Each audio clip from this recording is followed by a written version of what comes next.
quienes nos acompañan hoy aquí en Diálogos Pilares. Este programa está siendo transmitido en los 300 puntos de libertad, arte, educación y saberes de la Ciudad de México. Diálogos Pilares es este espacio en donde podemos compartir experiencias, platicar, generar crítica y sobre todo dialogar sobre temas que son sumamente importantes para nosotras y nosotros. Hoy nos encontramos aquí en el Centro Cultural y Social Portales, en el Pilares Carlos Monsiváis, donde nos acompaña un público muy animado, muy especial. Muchas gracias. Y estamos muy emocionados porque vamos a hablar de un tema que es sumamente importante para todos. El tema es la historia del racismo en la educación en México. Es un tema que vale la pena que aquí retomemos. En esta ocasión, y como todos los diálogos en Pilares, contamos con la presencia de nuestro coordinador, el arquitecto Javier Hidalgo Ponce. Arquitecto, bienvenido.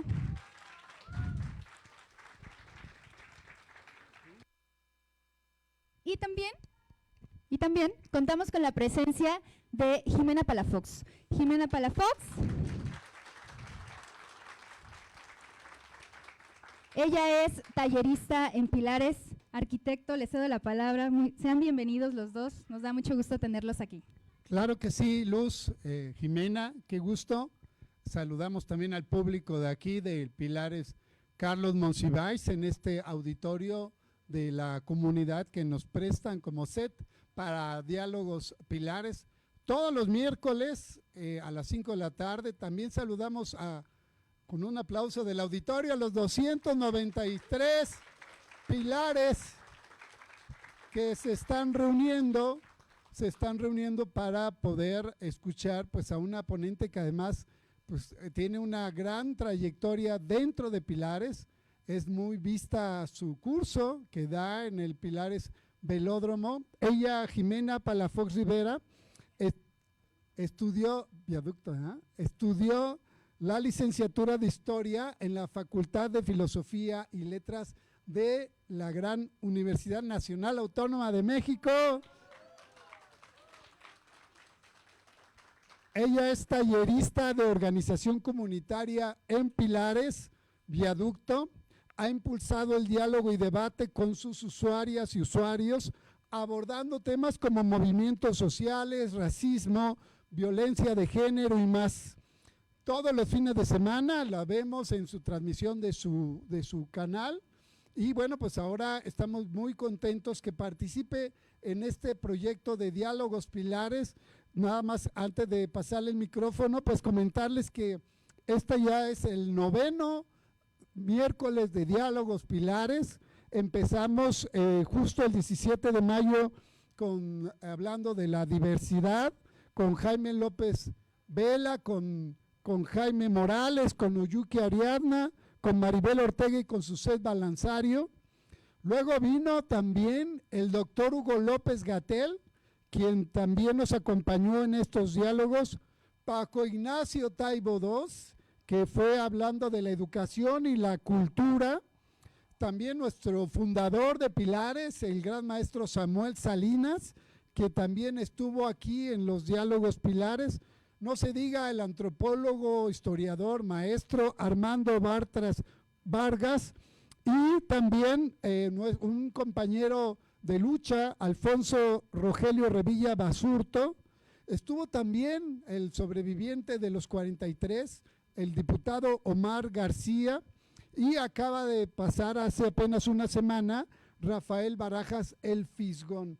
Así que hoy en este 9º Diálogo Pilares tenemos el orgullo, el honor de contar con una compañera tallerista de Pilares que cada día enseña y comparte sus conocimientos ante la comunidad del Pilares Viaducto, y que hoy de Viaducto para todo el mundo a través de Pilares presenta aquí en Diálogos Pilares. Muchas gracias, Jimena.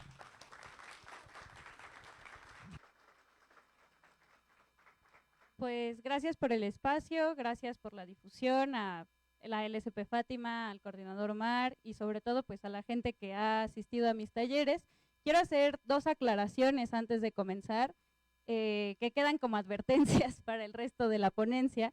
La primera es que todo lo que voy a decir no es producto de mis investigaciones, es decir, yo no fui al archivo a revisar todo lo que voy a decir, ¿no? Yo leí artículos, hago remembranza de lo que escuché en la universidad y demás, por lo tanto, como tal experta en el tema, pues no me puedo considerar ni pretendo serlo, simplemente es pues una especie de exposición investigativa, ¿no? Por otro lado, también decir que soy partidaria de que la historia es múltiple, diversa y fragmentaria, o sea, lo que voy a decir no es la verdad, y creo que, es más, lo que voy a decir está en contra de pensar que la historia puede llegar a la verdad. La historia es una perspectiva, siempre, la diga quien la diga, ¿no? Y bueno, más viniendo de mí, que simplemente voy a plantear una opción, ¿no?, de interpretación sobre algo muy específico. Dicho esto, quisiera comenzar hablando de la palabra como tal. Bueno, antes de presentar el tema, yo voy a hablar de racismo en la educación en México, no como una historia general, ¿no? No como una historia de principio a fin, sino voy a hablar de un momento muy específico que sería la posrevolución, o el periodo de 1920 a 1930, 1940. Igualmente voy a hablar o intentar hablar, relacionar ese tema con un tema que es coyuntural el día de hoy, ¿no? En los últimos meses ha sido coyuntural, que es el de los libros de texto, ¿no? Otra advertencia, yo no leí todos los libros de texto, ese habría sido un trabajo descomunal. No, les voy a hablar simplemente de dos, y de uno voy a hablar de una cosa muy pequeñita, ¿no? Me voy a centrar en el libro de Ética, Naturaleza y Sociedad de segundo año de secundaria, porque ya verán que tiene mucho interés para el tema, ¿no? Bueno, dicho esto, comienzo. Hay una verdadera problemática respecto a la terminología, ¿sí? Es decir, hay quienes son partidarios de pensar que el racismo siempre ha existido, ¿sí? Es decir, esta exclusión, esta discriminación por las características físicas de un grupo social cometidas por otro grupo social, ¿no? Podríamos pensarlo así, porque hay pruebas de que eso ha pasado a lo largo de toda la historia, ¿no? Es decir, los griegos cometieron actos de discriminación, los romanos, etcétera, etcétera, etcétera, ¿no? Incluso los grupos no europeos, ¿no? Sin embargo, considerar que el racismo es algo que siempre ha existido nos hace ignorar que la categoría de raza, y sobre todo inserta en un sistema, corresponde a un momento histórico muy, muy peculiar, ¿sí? Racismo y raza comienzan a utilizarse por los estados, en las escuelas y en la vida pública de masas hasta el siglo XVIII y XIX, ¿sí? Esto es muy importante pensarlo, porque nos habla de que corresponde a circunstancias sociales específicas. No es lo mismo la categoría de casta, que todos conocemos, ¿no?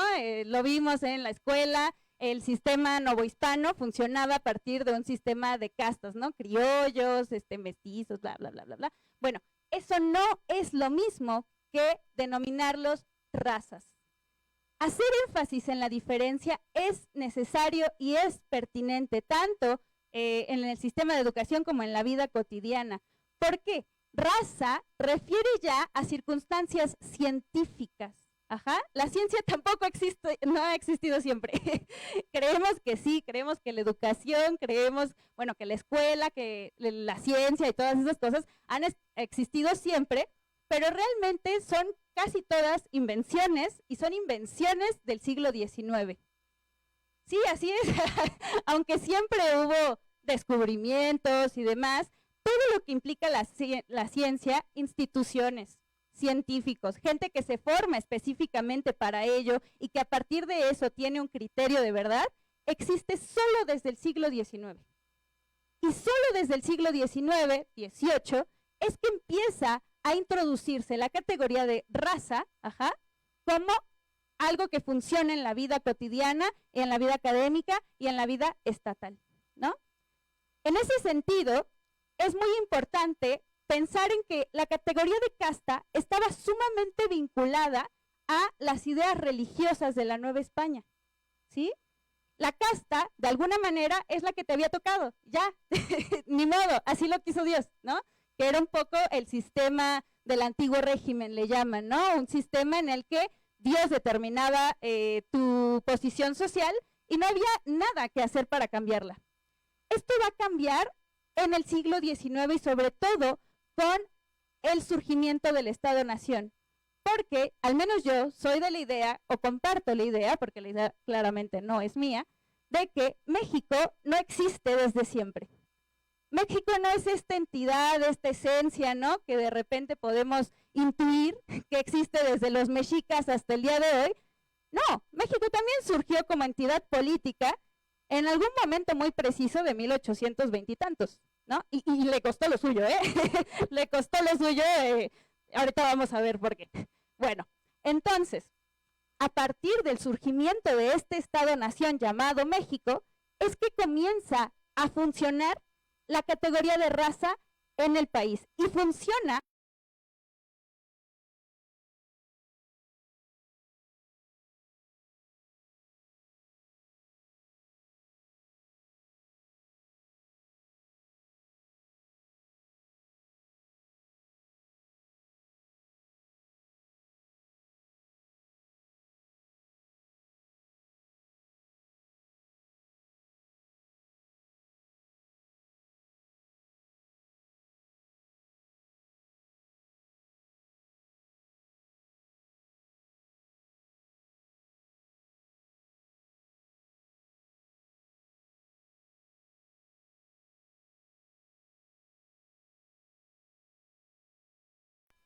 y, bueno, más que de degeneración, de eugenesia. No sé si habían escuchado la categoría de eugenesia. Eugenesia era, por suerte, ¿no?, una categoría científica que pretendía encontrar cuáles eran los fundamentos de las razas. Es decir, encontrar en las razas, en las diferencias étnicas y fenotípicas, características esenciales que hacían que los individuos tuvieran tendencia a ciertos comportamientos morales. Ajá. Por ejemplo, se pensaba, obviamente, que la raza blanca, pues era la raza más apta para el conocimiento, para la vida política, para la vida económica, ¿no? Y eso se justificaba científicamente, ¿eh? O sea, con procedimientos comprobables, con mediciones, con números, con cifras, etcétera, etcétera, ¿no? Sin embargo, pues hoy sabemos que, pues, aunque eran científicos, no eran verdaderos, ¿no?, por así decirlo, o no son convenientes para la vida pública. Pero era la idea que se promovía para mantener la superioridad imperialista de los blancos, ¿no?, de los europeos. En fin, bajo esos preceptos se consideraba que los europeos habían alcanzado un grado de civilidad máximo. Es decir, su forma de vida, su forma de pensar, su forma de alimentarse, era la forma evolutivamente correcta, porque también por esos años surge este señor, no sé si se acuerdan, Darwin. Este señor decía básicamente que había habido una evolución, es decir, las especies más adaptadas eran las que habían sobrevivido, ¿no? Y ahora, pues eran los que merecían vivir. Eso está padre en la biología y yo no lo entiendo, no lo podría debatir en ese campo. El problema fue que ese pensamiento se llevó al campo de lo social, ¿no? De hecho, eso se le llamó darwinismo social. Y parte de la idea de que las especies más adaptadas, en este caso, las razas más adaptadas, son las que se adaptaron, ¿no?, porque son las más padres y tienen o merecen vivir, ¿no? Y en ese sentido, todos los que no eran blancos estaban siempre en una categoría humana inferior, ¿no? Incluso existían los debates, ¿son o no son humanos?, ¿no? Aquí es importante señalar que ese pensamiento se introdujo en México, sí, sobre todo en el Porfiriato. No sé si se acuerdan de esas clasecitas de historia de antes, ¿no? Pero se hablaba de los científicos, que eran los positivistas que estaban alrededor de pues Porfirio Díaz, ¿no? Un grupo de antropólogos, sociólogos, etcétera, en formación, que fueron los que inauguraron, ¿no?, esas disciplinas en México. Fueron los que abrieron las universidades, fueron los que plantearon los primeros planes de estudio. Y estos señores, pues dijeron, claro, es que acá tenemos un gran problema, porque acá la gente no es blanca, ¿no? Hay gente blanca, sí, pero en general la gente no es blanca. ¿Qué hacemos? Pues la eugenesia plantea que a través de la manipulación estatal y de distintos mecanismos es posible mejorar la sangre a través de la teoría de la herencia de Lamarck, ¿no? Que era un científico positivista. Entonces, no sé si han oído este dicho, ¿no? De, ay, ya nos vino a mejorar la raza, ¿no?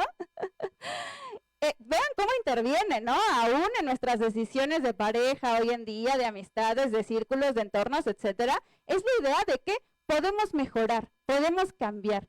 Pues esta idea se la tomaron muy en serio, ¿no? En el nuevo Estado-Nación, que seguía siendo nuevo, en 1880 seguía siendo muy nuevo, y esta gente pues empieza a abogar sobre todo por la educación, también por el exterminio, repito, o sea, se invita también por la mezcla, ¿no? O sea, porque se creía que como la sangre blanca era la más adaptada, eventualmente era la que iba a sobrevivir y todas las demás, pues adiós, ¿no? Bueno, ya para el siglo XX, es decir, en el tránsito de la revolución, más bien del antiguo régimen porfirista a la revolución, uno pensaría, pues claro, nuestros héroes revolucionarios acabaron con el racismo, ¿no? Zapata era un indígena, ¿no?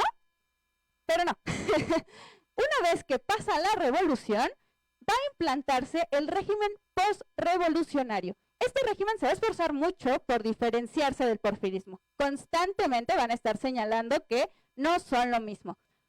Pero en la práctica van a conservar muchas ideas. No sé si se acuerdan de Vasconcelos. ¿Sí han oído hablar de Vasconcelos? Ya no es secreto, yo creo que hace unos 15, 20 años sí era muy escandaloso, ¿no? Decir, Vasconcelos era racista y todo el mundo, ¿qué? ¡No! Pues sí, Vasconcelos tenía amigos chistosos, ¿no? En Alemania, en España, por ahí en el contexto de la Segunda Guerra Mundial y de la dictadura franquista, etcétera, ¿no? Y también no sé si han oído hablar de Manuel Gamio. Este es un poquito menos conocido, pero fue como el primer antropólogo, ¿no? De México, ya de México y ya de la universidad, ¿no? Pues tanto Vasconcelos como Manuel Gamio abogaron por el mestizo, la categoría de mestizaje. Si hoy en día nos preguntamos a nosotros mismos o entre nosotros, bueno, si pensamos en términos raciales, ¿no? Porque creo que también ha ido desapareciendo, por suerte, esta categorización, pero antes era muy común, ¿no? Decir, yo soy mestizo, ¿no? Incluso hace poquito salió un comercial de una cerveza por ahí diciendo mestiza, ¿no? Como con esta idea de que somos la mezcla entre sangre indígena y sangre europea, ¿no? O blanca. Pues esa idea es complicada, es complicada y tiene un gran fundamento en el racismo eugenésico. Ahorita le voy a explicar. Para pasar a este tema, quisiera referirme, para ir vinculando con los libros de texto, quisiera referirme a la portada del libro de texto de segundo año de secundaria, obviamente los nuevos libros de texto. Si ustedes tienen la posibilidad, es una lástima que no tengamos imágenes, pero si ustedes tienen la posibilidad ahorita en sus teléfonos de buscar India oaxaqueña, pintura, esa, ¿sí? Excelente, a ver, vamos.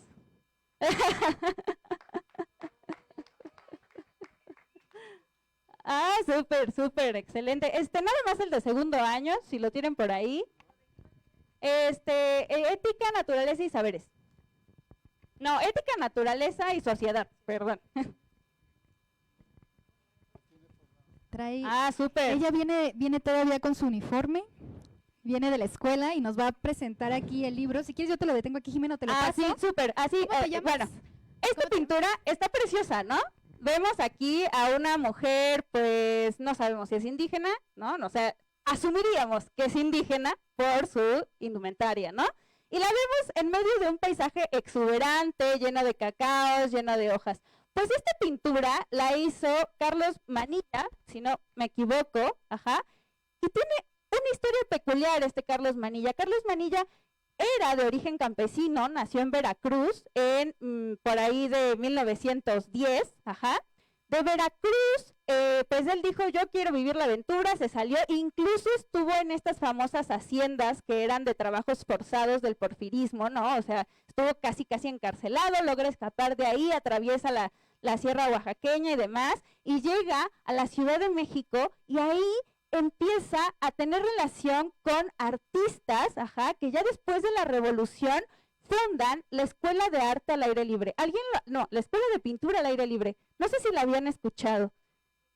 Esta Escuela de Pintura al Aire Libre estaba en Santa Anita, Ahí la gente pues iba a pintar. Estaba padre, la idea estaba padre porque era como, algo así como Los Pilares, pero en turbio, ahorita vamos a ver por qué, ojalá no sean así Los Pilares, porque la idea era que, la gente iba a pintar y buscaban incentivar la creación artística. Sin embargo, lo que movilizaba la creación de este tipo de espacios era que había una pureza de ingenio indio, ¿sí?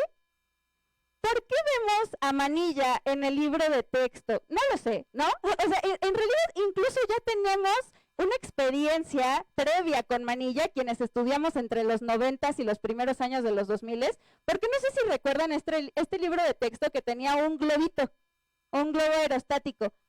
Es del mismo autor, ¿no? ¿Por qué gusta tanto Manilla? Quizá por ese impulso purista, ¿no? Vean el ingenio de la raza mexicana. Ese mismo criterio movilizó en general el proyecto educativo de la posrevolución. La idea de buscar el origen, de buscar lo propio. Pero toda idea de buscar el origen es tramposa, porque el origen no lo vamos a encontrar. Y el origen es siempre complejo. Sin embargo, la retórica nacionalista, porque, México, tiene nacionalismo. Sin nacionalismo es muy difícil crear identidad nacional, y no crear identidad nacional tiene consecuencias chistosas. Les pongo un ejemplo. Ustedes se acuerdan de la intervención estadounidense, ¿no? Bueno, no nos acordamos, no estuvimos ahí, pero nos acordamos, hemos escuchado de ella, ¿no? En el siglo XIX. Pues México era recién una nación, ¿no? Una nación nuevecita. ¿Qué pasó? Pues la gente no peleó, la gente no se unió al ejército, no los defendió, veían pasar a los estadounidenses y de uno que otro le echaba unas piedritas, ¿no? Y cosas así, pero no había una identidad nacional que hiciera que la gente dijera, claro, yo voy a defender a mi nación por encima de todas las cosas, ¿no? Pues en ese contexto surge nuestro famosísimo himno nacional, ¿no? En este concurso, ¿para qué? Pues para solucionar ese gran problema de, no tenemos identidad nacional. Y si no hay identidad nacional, no es posible ejercer poder político. ¿Cuál es el problema? Esta identidad nacional es estática. Es siempre, parece ahistórica, ¿no? Pareciera que la nación, les repito, existe desde siempre, existe desde el Imperio Mexica, ¿no? Somos herederos, éramos hijos de los dioses, ¿no? Yo no me siento hija de dioses, ¿no? Sinceramente. ¿Por qué? Porque es la retórica de que hay un espíritu que compartimos todos nosotros, pero ese espíritu solamente va a admitir a ciertas personas y a ciertas formas de vida. Y a ciertas personas y a ciertas formas de vida, no. Vuelvo a Vasconcelos y a Gamio. Tanto Vasconcelos como Gamio buscaban exaltar la figura del indígena, ¿no? En general, ese movimiento se conoció como indigenismo.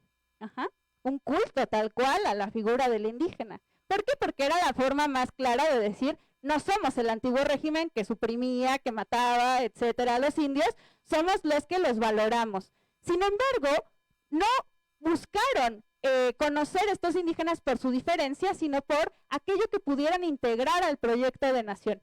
El indígena fue visto como una raza pura, fue visto como una raza noble, con características de fuerza, que hoy seguimos reproduciendo, Seguimos, y racismo no nada más es decir, los indígenas son malos por naturaleza. Racismo también es decir, los indígenas son buenos por naturaleza.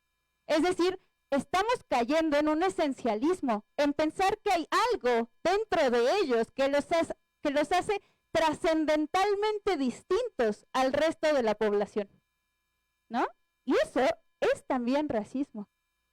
Desde esa perspectiva, se buscó que los indígenas se integraran ajá, a la nación, ajá, y sobre todo integrar los valores indígenas, los valores positivos indígenas, porque también se asumía que tenían muchos vicios, ¿no?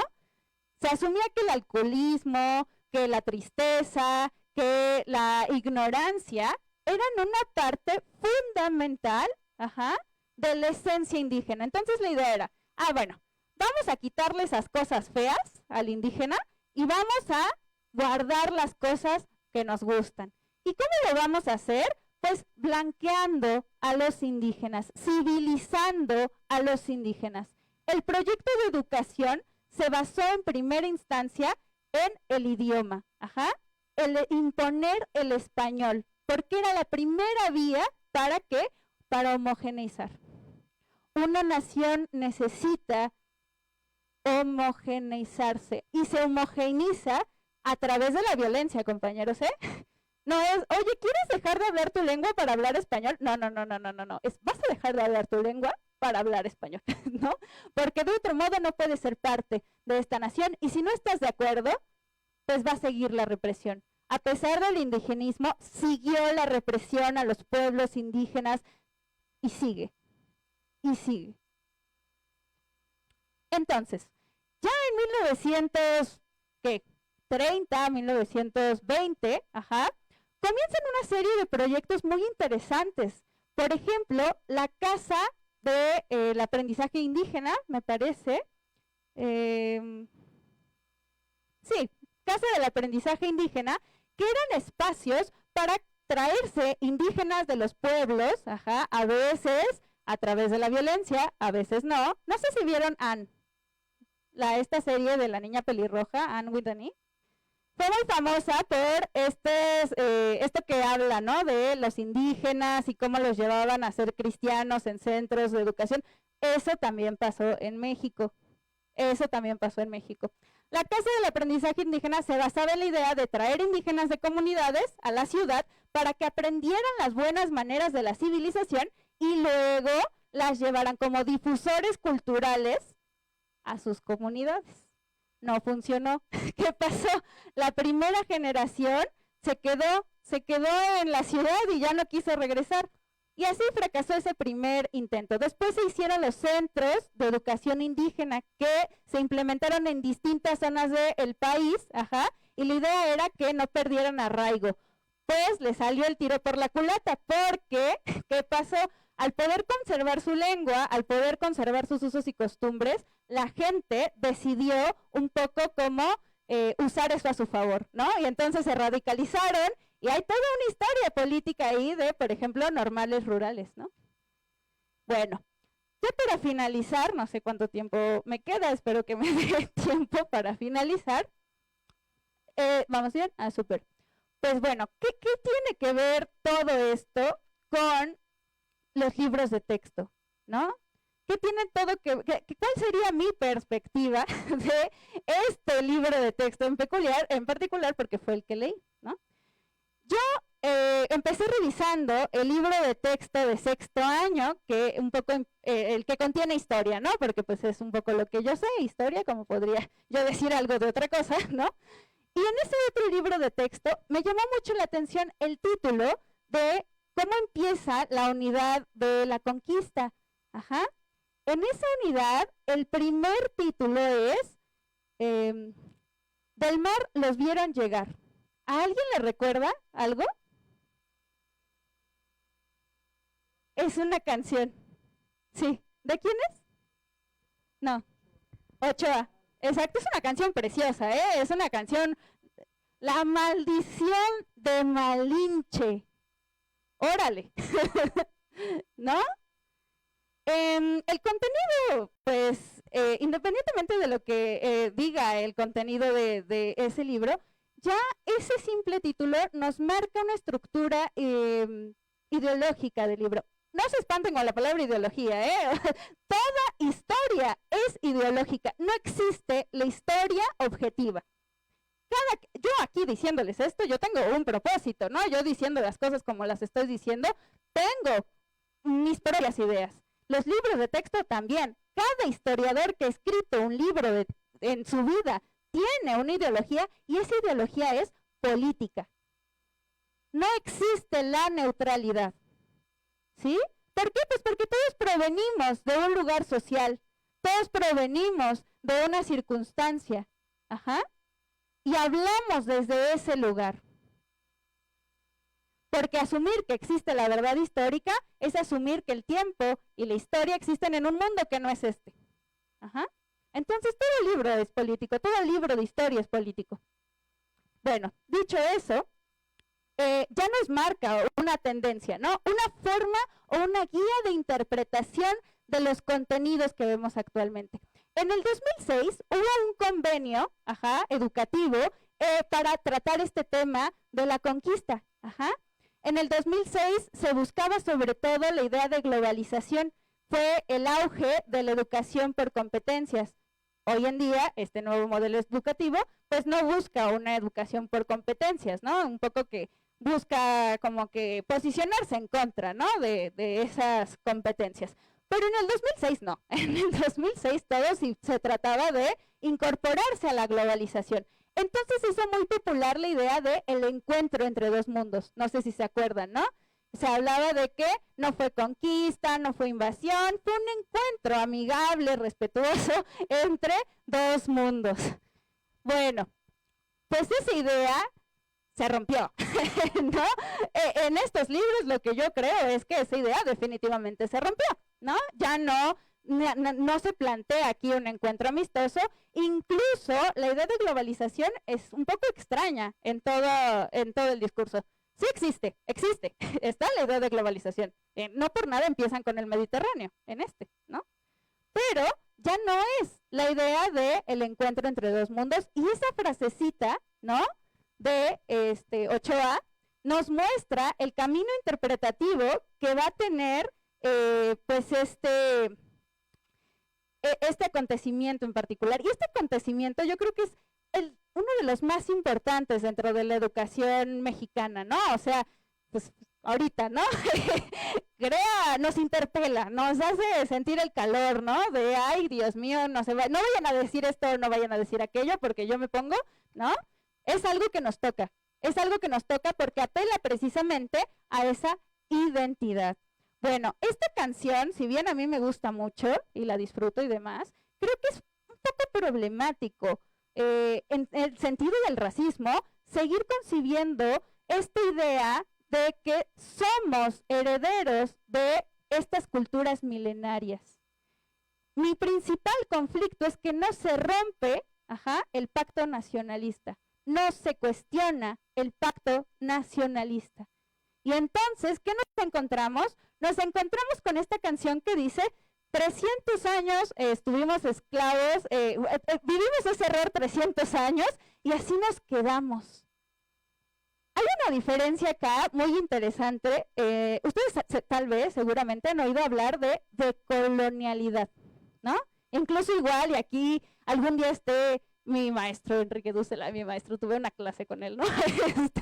Pero incluso aquí algún día Enrique Dussel, ¿no? Pero hay una diferencia entre decolonialidad y poscolonialidad. Y a mí me parece más interesante, más rica la idea de poscolonialidad, porque la idea de decolonialidad nos invita a pensar en que es posible volver al origen. Como decir, 300 años de Nueva España no pasaron, cerramos los ojos, hacemos unas alegrías de amaranto y no pasaron, ¿no? Y lo vemos reflejado en los libros, ¿sí? Sigue la retórica de la Edad Oscura, sigue la retórica de que la Nueva España, los indígenas eran solamente oprimidos, ¿sí? Pero historiadores valiosísimos como Antonio Rubial nos han mostrado que la Nueva España era un lugar complejo y era un lugar en donde el indígena muchas veces tenía una posición de privilegios. Suena escandalosísimo, pero los invito a que los revisen o a que revisen sus exposiciones o sus conferencias que están en YouTube, ¿sí? No tenemos que aceptarlo, pero tendría que haber una apertura a la complejidad de esa época.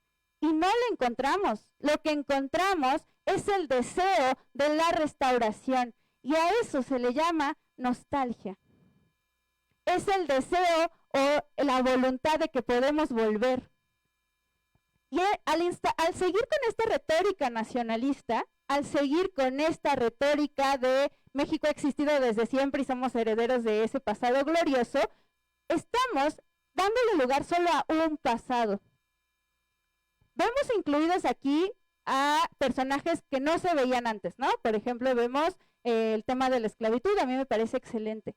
Pero mientras no se cuestione esta idea de la nación como una cosa espiritual, como una cosa trascendental, va a ser muy difícil darle lugar a otros pasados. Y si no le damos lugar a otros pasados, a otras vidas, seguimos perpetuando el racismo. Creo que eso es todo lo que tengo que decir. Gracias. Muchas gracias, Jimena.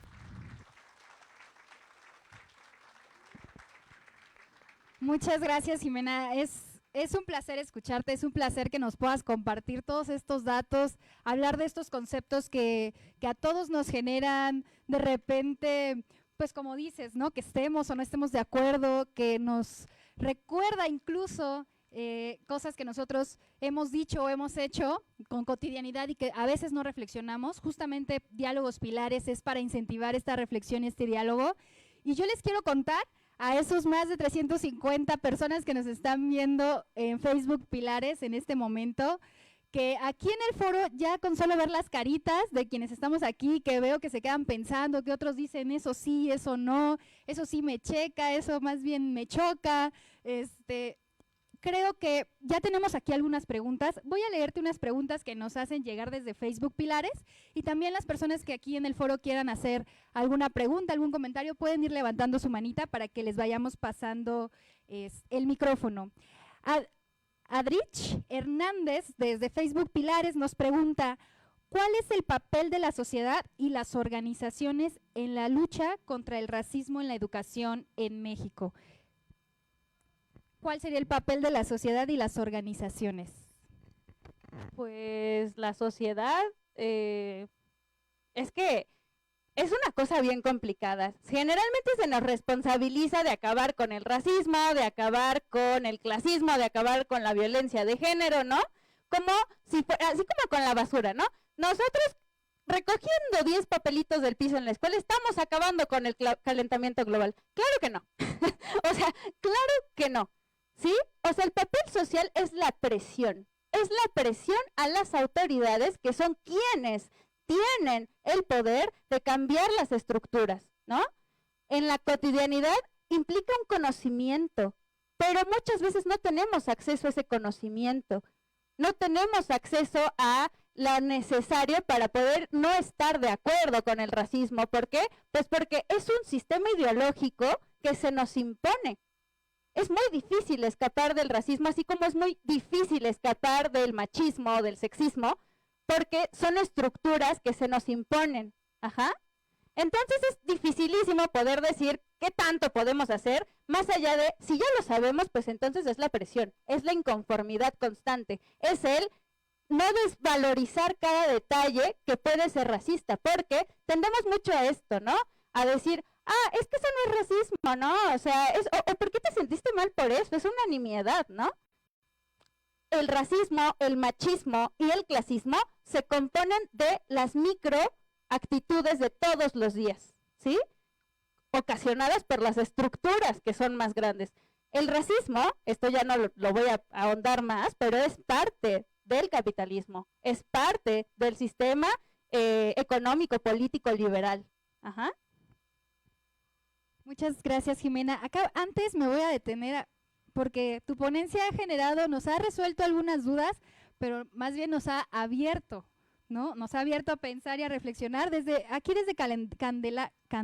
Cantera, Pilares Cantera nos comentan que están platicando que parte de la decolonialidad de saberes implica el dar el espacio y voz en los diálogos a compañeros de Pilares. Así, rompemos con la idea de que hoy quienes tienen el saber y quienes aprenden. Aplaudimos que una compañera sea la invitada de hoy. Un aplauso, por favor, para los compañeros para Jimena también. Y aquí tengo otra pregunta de Jaime Chávez que nos dice, en el Sistema Nacional de nuestros días, ¿se puede ver un asomo del neoindigenismo? Por supuesto. O sea, es que aquí está, ¿no? Lo vemos en la toma de protesta del 2018, ¿no? El bastón de mando, el Tren Maya, etcétera, etcétera, ¿no? Curiosamente, en los años 20 del siglo pasado, el indigenismo consistía en, por un lado, enarbolar al indio, ¿no? Al indígena, la idea del indígena que tenían, y por otro lado, el constante exterminio, el constante asedio a los indígenas reales, ¿no? A los indígenas, los pueblos, a la gente que, es más, mucha gente no se consideraba indígena, ¿no? Es una cosa bien complicada, ¿no?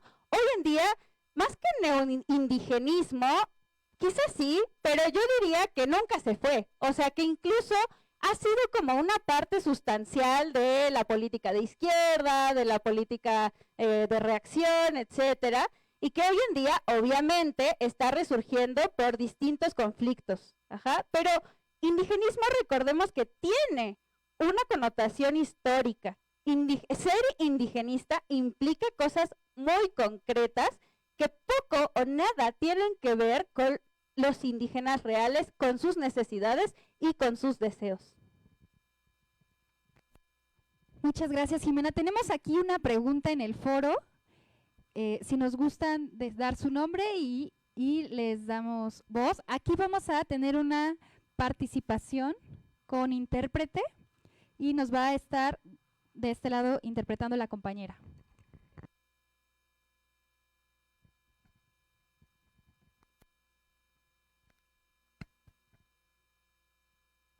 Quisiera preguntarte tu opinión acerca de las cuestiones del racismo, cómo se comparte esta idea junto con la inclusión de las personas con discapacidad y los diferentes idiomas que tienen estas personas, si está vinculado o desvinculado. Por ejemplo, ¿tú cómo lo ves dentro del contexto educativo aquí en Pilares?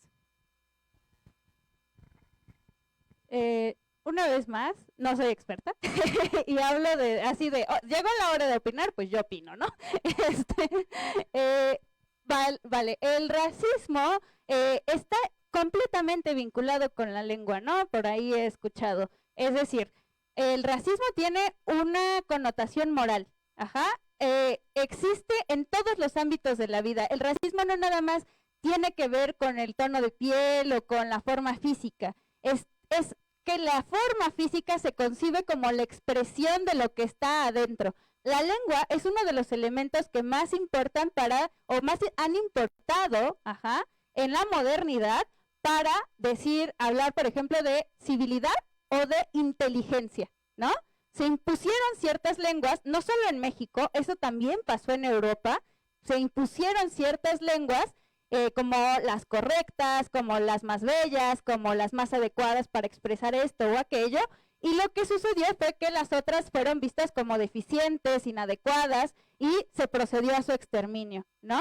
Entonces el lenguaje es una parte fundamental del sistema de racismo. De ahí hablar de discapacidad, a mí me parece un tema bastante delicado, no me gustaría decir una cosa que no tiene nada que ver, pero el capacitismo es racista, ¿no? La enfermedad, o sea, pensemos simplemente, bueno, no simplemente, me voy a ir muy lejos, pensemos en el régimen nazi. O sea, el régimen nazi, ¿con quiénes acabaron primero? Con las personas que consideraban discapacitadas, ¿no?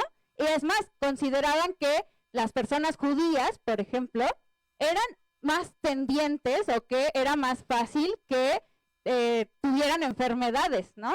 Tener imágenes sería increíble para ver así unas publicidades horrendas del régimen nazi, en el que precisamente vemos cómo raza y enfermedad o discapacidad son vistos como la misma cosa.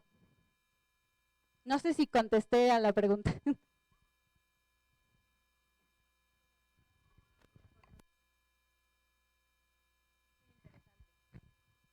Me parece muy interesante tu opinión, muchas gracias por expresarla. Yo quisiera comentar, la verdad es que me da un enorme gusto escucharte. Además, pues sí nos abres un panorama distinto y nos haces pensar y reflexionar.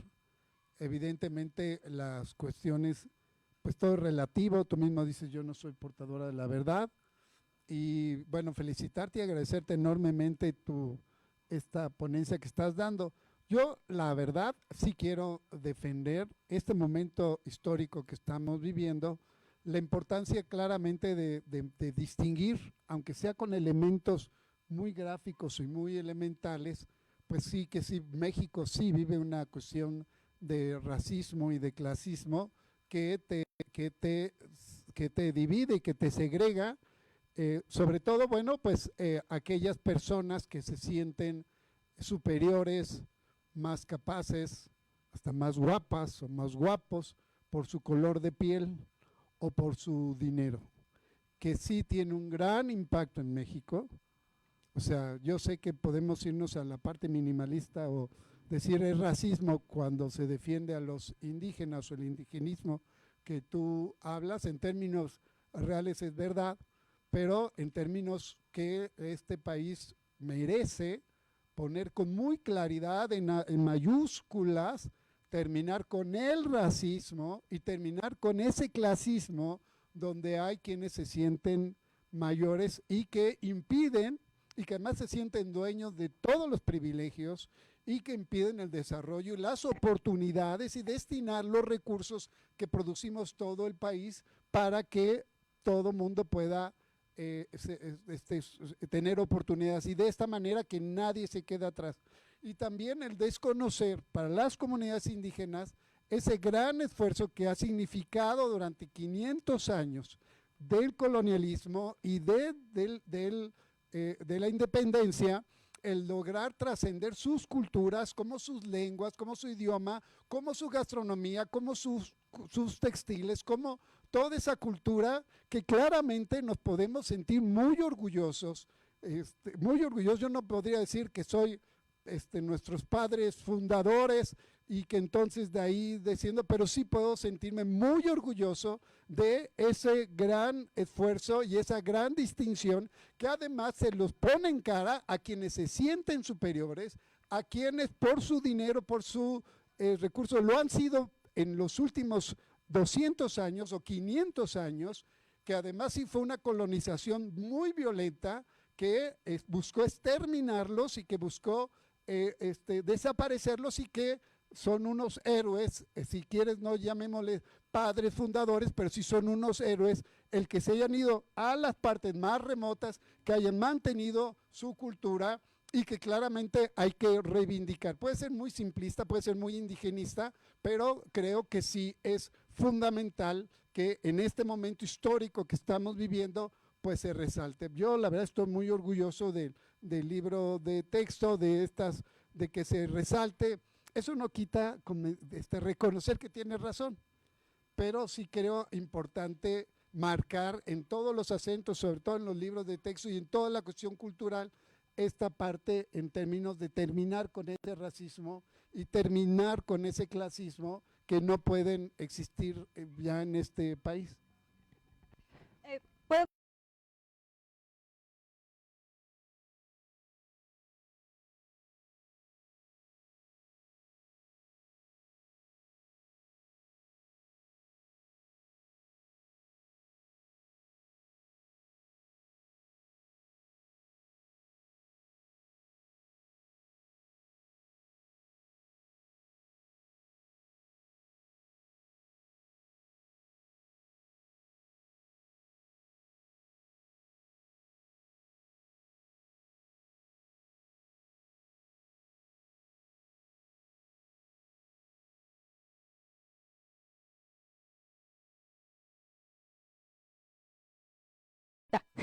Pero como el liberalismo sigue siendo una parte fundante de la nación en la que vivimos, pues es algo que poco o nada se toca. Por eso, ¿cómo podemos cuestionar la modernización? ¿Cómo podemos cuestionar todos estos procesos neoliberales si seguimos viviendo bajo términos como desarrollismo, ¿no? Seguimos pensando en que México tiene que desarrollarse, que tiene que evolucionar, ¿no? ¿A costa de qué? De todo, de lo que sea. Gracias.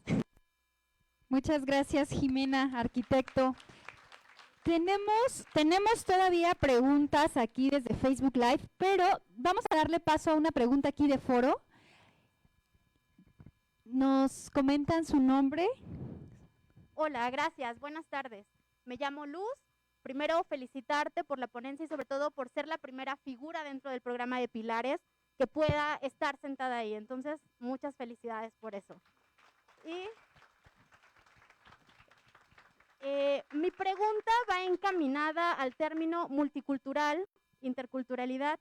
¿A qué me refiero? Durante tu discurso hablaste un poco, ya sea por diferentes periodos o épocas, razas, castas, clases, entendiendo de acuerdo al periodo y el concepto que estabas mencionando, donde la idea para tener un nacionalismo o una identidad nacional es homogeneizar todo esto. ¿Qué pasa cuando estamos en un país, asumiendo desde este momento que es un país multicultural, pluricultural, intercultural? ¿Cómo entra ese término? ¿O es posible realmente homogeneizar una sociedad, una nación, para tener un nacionalismo o una identidad nacional desde un país multicultural? Pues no es posible y lo estamos viendo, ¿no? Es decir, esa multiculturalidad suena muy bonita en el discurso, pero tiene una tangencia real, ¿no? Es decir, hay comunidades que jamás se han sentido parte de la nación. Y les invito a leer a Yasnaya. Yasnaya tiene mucho escrito acerca de la plurinacionalidad en la que vive México, porque claro, después del siglo XX y sobre todo con la perspectiva de la globalización, empezó como esta idea de somos ciudadanos del mundo, ¿no? Nadie es de ningún lugar, un poco como todo cabe dentro de esta canasta, ¿no? Pero en la realidad, esa idea de multiculturalidad desde un lugar muy específico sigue estigmatizando a los pueblos indígenas y presionándolos para que acepten una identidad particular, ¿no? O sea, nuestra idea indígena es una idea muy precisa, es una idea muy estática. ¿Y qué pasa en la vida real? En la vida real, la gente que se denomina indígena escapa de esas terminologías, resiste a esas terminologías o las usa a su favor porque pueden y porque, pues no, o sea, si las tienen las van a usar, ¿sí? Entonces, tenemos que dejar de pensar que toda la gente que está en este país se siente parte de este país, porque no es así. Y bueno, si se puede homogeneizar una nación, se puede intentar. Y al final, en ese proceso van a desaparecer muchas cosas. Va a haber mucha violencia, y ha habido mucha violencia, y va a haber desaparición así absoluta de ciertas culturas, ¿no? Pero pues al final la resistencia sigue. Un aplauso, por favor. Gracias, Jimena. Gracias, Luz. Voy a dar lectura a dos preguntas que un poco pienso van por el mismo sentido y que quizá van dirigidas un poco para los dos. La primera es de Itzel Cortés, que nos escribe desde Pilares, San Miguel Teotongo. Y Itzel nos pregunta, en Pilares, ¿cómo podríamos, a través de la educación comunitaria, mostrar que ninguna voz es más importante que otra? Y también tenemos la pregunta de Japoriol Chido, que nos pregunta cuál es el camino para evitar el racismo que aún se da en nuestra sociedad y qué acciones podríamos tomar desde Pilares. Bueno, pues yo hablo desde mi experiencia dentro del Pilares, ¿no? O sea, desde mi experiencia estando en el Pilares. Y tengo dos niveles de opinión en ese sentido. El primero es personal, ¿no? El primero es pues capacitación, ¿no? Las figuras educativas necesitamos más capacitación para atender distintos problemas que se nos presentan a la hora de impartir talleres, a la hora de lidiar con las opiniones, a la hora de llevar a cabo nuestra labor. Y esa capacitación tiene que ser compleja, no puede ser una capacitación simplista en la que simplemente se nos exponen términos vacíos, ¿no? y no hay un compromiso ético, político, etcétera. Eso por un lado. Por el otro, yo creo que el Pilares es un lugar que tiene muchas posibilidades. Es decir, el simple hecho de que estén en los lugares, ¿no? El que estén en las comunidades, también tenemos que aceptar que muchas veces no hay comunidades. Eso es un problemón, porque hacemos educación comunitaria en comunidades que aún no existen y no tenemos las herramientas para hacer esa comunidad. Y a veces la gente no quiere hacer comunidad. Esos matices son indispensables para no caer en la idea de difusor cultural de los años 20, ¿no? No caer en la idea de que vamos a ir a civilizar a la gente, de que vamos a ir a enseñarles las buenas costumbres, las buenas formas de alimentarse, las buenas formas de existir. Eso es peligroso. Tenemos que ser más sensibles a la circunstancia en la que nos encontramos, aunque eso signifique ceder autoridad. Yo creo que esa es una parte fundamental para combatir el racismo dentro y desde los pilares. Un aplauso.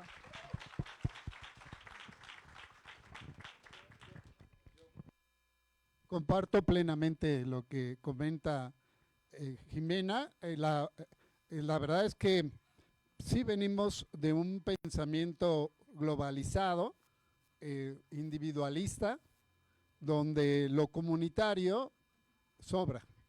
Y entonces vencer esa digamos, dinámica que tenemos como sociedad, obviamente pues cuesta muchísimo trabajo. Pero yo estoy muy convencido de que lo podemos lograr, porque sí, desde la historia de la humanidad, lo que ha logrado que sobreviva es su espíritu comunitario, desde el Homo sapiens hasta ahora. Entonces, es muy importante esta parte que comenta Jimena, porque pues finalmente son 30 años de por sí vivimos en un capitalismo, pero vivir en ese capitalismo neoliberal que sí te marca una figura de que cada quien se rasque con sus uñas y no importa que pises al que está abajo, y si además eres blanco y los otros se ponen y tú los superas mucho mejor, ¿no? Entonces el tema de vencer ese individualismo que tenemos todos, porque todos lo tenemos, en la parte de pilares, pues sí requiere este debate, que sí es un debate donde no hay verdades, donde tiene que ser muy autogestivo y donde tiene que ser además muy de ir construyendo un camino y que permita entonces irrumpir. Pilares tiene 4 años, 5 años, ¿no? Este modelo, digamos, no se existía, nació en la calle. Hoy poco a poco lo estamos constituyendo, y pues sí va a requerir mucha capacitación, mucho debate, aprender de gente muy joven que nos pueda abrir los ojos a todos e ir construyendo un modelo comunitario en una ciudad de 20 millones de personas, con como un esfuerzo que obviamente tenemos que proyectar a futuro, porque sí, yo estoy convencido en que hay una revolución de la conciencia pensando en poner por delante la comunidad que el individualismo. Entonces sí es un tema que requiere pues irse armando, y obviamente coincido, mucha capacitación y mucho debate. Muchas gracias, arquitecto. Un aplauso, por favor. Todavía tenemos un par de preguntas que nos hacen llegar desde vía Facebook, pero también tenemos 2 aquí en foro a las que les vamos a dar voz, por favor. Buenas tardes, soy Catalina Sánchez y me ha gustado tu plática, pero me gustaría que aprovecháramos este momento para analizar el término indígena. ¿Por qué seguimos arrastrando ese término? Porque si ellos son originarios y son los naturales de nuestro continente. La otra, aquí no había dioses. Hay que avanzar en la historia. Aquí no existían dioses, ni clases, ni propiedad privada. Es más, aquí Marx y Engels se quedaron cuadrados cuando encontraron esto. Superó lo que ellos querían. Entonces, es muy importante que superemos eso, esos términos y avanzar en nuestra historia. Muchas gracias. Tenemos por aquí otra pregunta. Me comentaban de este lado, aquí teníamos una pregunta. Le voy a ceder mi micrófono para que pueda platicar.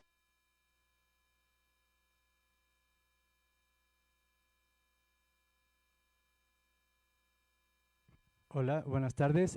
Yo soy Edmundo Castelán, también tallerista de Pilares y del área de educación para la organización comunitaria. Muchas felicidades, compañera. Y bueno, yo quería aprovechar este foro pues para comentar, ¿no?, en estos términos del racismo, lo que está sucediendo ahora en la Franja de Gaza, ¿no?, con el Estado de Israel, que está tratando de desaparecer al pueblo palestino, ¿no? Entonces, me parece que es como el foro donde cabe, bueno, en cualquier lugar cabe, ¿no?, levantar la voz sobre esto, pero en estos términos de racismo, cómo ese conflicto está muy sustentado desde la idea de la raza pura. Ya tú hablabas, ¿no?, del pueblo judío y cómo después de la Segunda Guerra Mundial se instituye ese Estado de Israel como dejando como al pueblo palestino como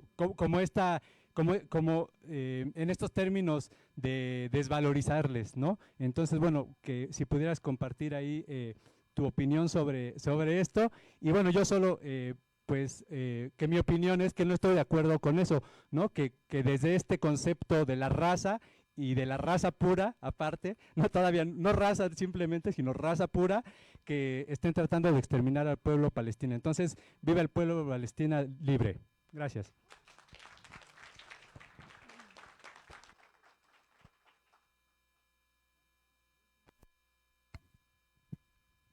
Tenemos una pregunta de foro aquí, también la vamos a tener con intérprete si gusta. Buenas tardes, quiero hacerte una pregunta sobre lo que respondías a Luz acerca de la educación y dentro de las razas que hay aquí también en Pilares. ¿Qué propondrías para arreglarlo, para que nosotros vayamos mejorando? Por ejemplo, yo, junto con mis alumnos, enseñar que estas cuestiones de raza son discriminatorias y que eso está mal dentro de nuestros talleres, pues también vamos enseñando y aprendiendo a que ellos vean los valores que deben de tener de igualdad, de eliminar este concepto de raza. Pero dentro de Pilares, ¿cuál es la propuesta dentro de nuestros talleres? Porque a veces estos temas se dejan de lado, nos enfocamos a los grupos. Por ejemplo, nosotros con los grupos de discapacidad atendemos a todas las personas sin importar su color de piel. ¿De qué manera podemos trabajarlo desde Pilares? ¿Cuál es su nombre? José Manuel. José Manuel, gracias. Bueno, primero con la cuestión de la terminología, no sé si me refiero a lo mismo, pero voy a hacer un comentario al respecto. Hay un problema con la terminología de indígena, es decir, cada comunidad, cada población se autodefine de una manera y esa no es necesariamente indígena, tampoco es necesariamente originario, tampoco es necesariamente, y dudo que haya quien se defina nativo, pero sí, hay un problema, ¿no? O sea, esta categoría de indígena es igual homogeneizante, ¿no? O sea, toda la gente que vive fuera de las ciudades y que se dedica a ciertas cosas y que hace cosas de cierta forma es indígena, ¿no? Pues no, eso por un lado. Ahora, esta cuestión de Palestina y pues Israel, ¿no? De principio, pues decir que yo tampoco estoy de acuerdo, ¿no? No sé si puedo decir algo más allá de eso. Desconozco un poco cuál es el discurso ideológico de Israel, o sea, es un poco fácil intuirlo, pero pues lo desconozco históricamente, lo desconozco como desde cualquier área. Lo que sí sé es, o lo que puedo ver, es que estos procesos no son nuevos, ¿no? O sea, por ejemplo, esta constante o esta masacre que está ocurriendo hoy con el pueblo palestino, pues no es de hoy, no es de ayer, no es de hace 10 años, estuvo ahí desde los años 60, ¿no? Y nos habla de dinámicas que persisten a pesar de pensar que las cosas han cambiado. Y quiero aprovechar este momento para hablar de algo que acaba de pasar aquí, en la Ciudad de México, ¿no? Que es el desalojo del pueblo otomí, ¿no? ¿Por qué? Pues pueden buscar la noticia, no me voy a poner aquí a desmembrarla, pero responde a la misma circunstancia. Responde a la circunstancia de que hay quienes tienen derecho de ocupar los espacios y hay quienes no lo tienen, ¿no? A pesar de su permanencia, a pesar de su lucha por esos espacios, etcétera, etcétera. Y bueno, la última acerca de qué podemos hacer desde los pilares, pues lo que estamos haciendo, creo que es lo único que podemos hacer. ¿Qué pueden hacer otros dentro de los pilares? Eso es muy distinto, ¿no? Pueden empezar a dignificar un poco más los espacios también, ¿no? De repente trabajamos en condiciones un poco precarias, no tenemos condiciones laborales, ¿no? Y eso, no tenemos derechos laborales, ¿no? Eso no lo podemos dejar de lado. Tiene que ver con el racismo. Tiene todo que ver con el racismo. Y entonces exigir, seguir luchando, hacernos visibles sin el temor de ser destituidos, sin el temor de ser invisibilizados, pues es una lucha a la que nos tenemos que sumar. Gracias.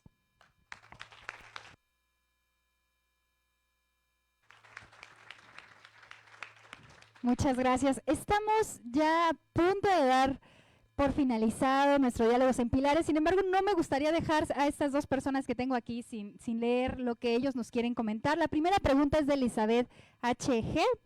y nos pregunta que si no es a través de la nación, ¿de qué otra forma se puede generar la cohesión? Y Alfonso A.C. nos pregunta que si hay alguna forma, además de lo expresado, de hacer concientización en el país sobre el racismo. Esto de si hay otra forma para organizarse políticamente, porque esa es la cuestión.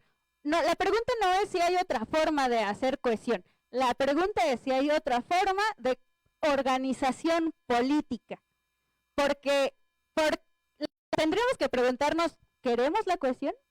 ¿No? O sea, ¿la necesitamos como trascendentalmente? Igual y sí, ¿no? O sea, lo dejó como abierto a que lo reflexionemos, ¿no? Igual y sí necesitamos ser parte de esta nación llamada México, ¿no? Igual también es necesario recalcar que no es como que por voluntad podamos decir, bueno, ya, no somos una nación, no somos comunidades autosustentables, ¿no?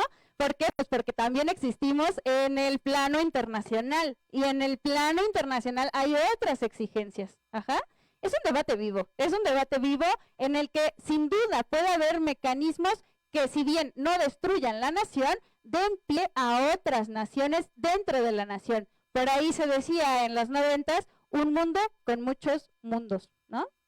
Ahora, la segunda era acerca de, ¿me la repites? ¿Qué otras cosas? De concientización. Bueno, aquí quisiera recalcar algo que es muy evidente en el Pilares, y es que estos talleres tienen poquísima repercusión, O sea, estos talleres vienen dos gentes, y bueno, no dos, muchas veces a veces llegan más, pero en general es algo que es difícil de promocionar, ¿no? Es difícil que la gente llegue a estos talleres. Yo he cerrado muchos de estos talleres, por lo menos dos, precisamente por la falta de gente, ¿no? Y eso es un conflicto constante. ¿Qué podemos hacer desde el Pilares o como sociedad? Pues intentar acercarnos a estos lugares. Pero no lo quiero plantear como una exigencia de tienes que hacer eso, es tu responsabilidad. Porque a veces también el ritmo de vida se entiende. O sea, yo entiendo a la gente que prefiere hacer otra cosa. Sin embargo, seguir acá, seguir promocionando estos talleres, seguir promocionando el área de cultura de paz o bueno, de educación para la organización comunitaria, sí me parece necesario, porque si desaparece, pues ya no vamos a tener ni estos espacios, ¿no?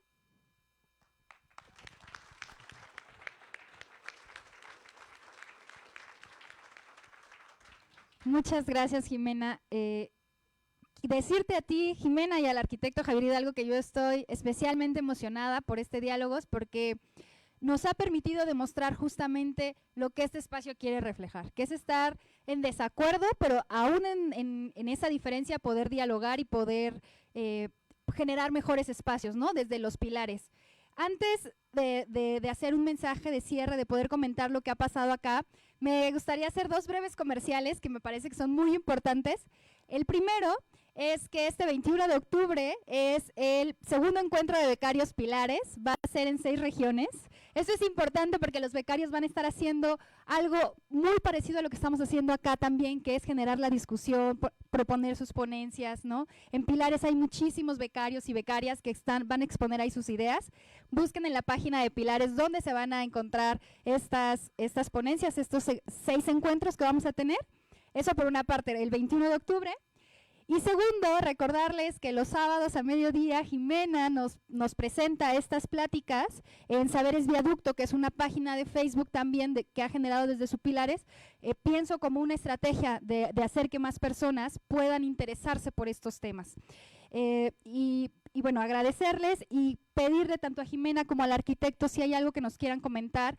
Ahorita tenemos más de 350 personas conectadas vía Facebook que se han mantenido acá durante toda la transmisión y escuchado este debate. Decirles hacia dónde estaríamos yendo en Pilares sobre este tema, qué deberíamos estar haciendo desde su perspectiva y un mensaje de cierre para todas y todos los que nos ven. Obviamente agradecerle muchísimo a Jimena, no solamente esta conferencia, sino todas las que hace y todo su trabajo dentro de Pilares. Ha sido una enseñanza impresionante, la verdad es que nos quedamos con muy buen sabor de boca de su sabiduría y de su conocimiento y de su interés de compartirlo y de su valentía para compartirlo, sabiendo que puede haber diferentes puntos de vista y generando, sobre todo, pues nos vamos aquí con generándonos reflexión, o sea, pensamiento, no cuestionarnos cosas que ya dábamos por hecho, o sea, nos mueves el piso como en varios de los temas que nosotros ya dábamos por resuelto y que tú, con esta visión totalmente distinta, nos brindas esta perspectiva. Obviamente eso nos hace sentir ya, como coordinador de Pilares, pues muy orgulloso de contar con equipos y con personas como tú, el que haya podido darla en esta parte de diálogos Pilares, esta importancia que dices de que no podemos dejar de luchar por tener mejores condiciones laborales y por tener mejores condiciones físicas, porque el mismo Pilares es un elemento no acabado que va a requerir mucha lucha y mucho para que esto pues pueda reproducirse y se pueda generar y pueda universalizarse. O sea, lo que tenemos que pelear hasta que nos acostumbremos a que hay un Pilares en muy buenas condiciones, con muy buenas condiciones laborales en cada colonia y en cada comunidad, y que sea lo natural como derecho de persona para tenerlo. Y obviamente apenas estamos empezando, pero es una lucha que no podemos aprovechar ningún momento. Entonces, bueno, pues yo lo que quisiera, mi papel es a nombre de todas y todos por estar en la coordinación de Pilares, que discutíamos si era director o coordinador y decidimos que fuera coordinador porque es un gran esfuerzo lo que estamos haciendo, no es un asunto de una cuestión superior, sino más bien de hacer una coordinación entre todas las actividades que se desarrollan en Pilares. Y a nombre de todos, pues agradecerte, a darte un aplauso, darles un aplauso fuerte, fuerte. Y pues esperemos que este no sea el último miércoles de debate Pilares, sino que hay mucho más. Y además, pues que varios de los docentes de las diferentes áreas y actividades de Pilares que también nos puedan contribuir a este miércoles de diálogos en Pilares. Muchas gracias, Jimena. Tú terminas. Vale, pues lo primero que quisiera decir es mantener una actitud de sospecha constante ante toda autoridad. Ese es el principio básico para cambiar las condiciones de vida en cualquier circunstancia. Nunca aceptar, nunca decir, si es cierto, así es. Número 2, menos burocracia y más acción y más posibilidad de estar con la gente es lo que nos va a dar la posibilidad de movernos con más facilidad. Por otro lado, el racismo se construye todos los días. Si ustedes ya están medio enterados acerca del racismo, pues es un cuestionamiento constante hacia uno mismo también, ¿no? Es decir, tampoco el racismo es un pecado, ¿no? No nos vamos a ir al infierno por ser racistas, ¿no? Vamos a arruinar la vida de otras personas, vamos a afectar a otros quizá, pero no nos vamos a ir al infierno, no se trata de simplemente dejar de ser racista y ya, es un cuestionamiento a una estructura que es gigantesca y que requiere un trabajo continuo. Y ya, gracias.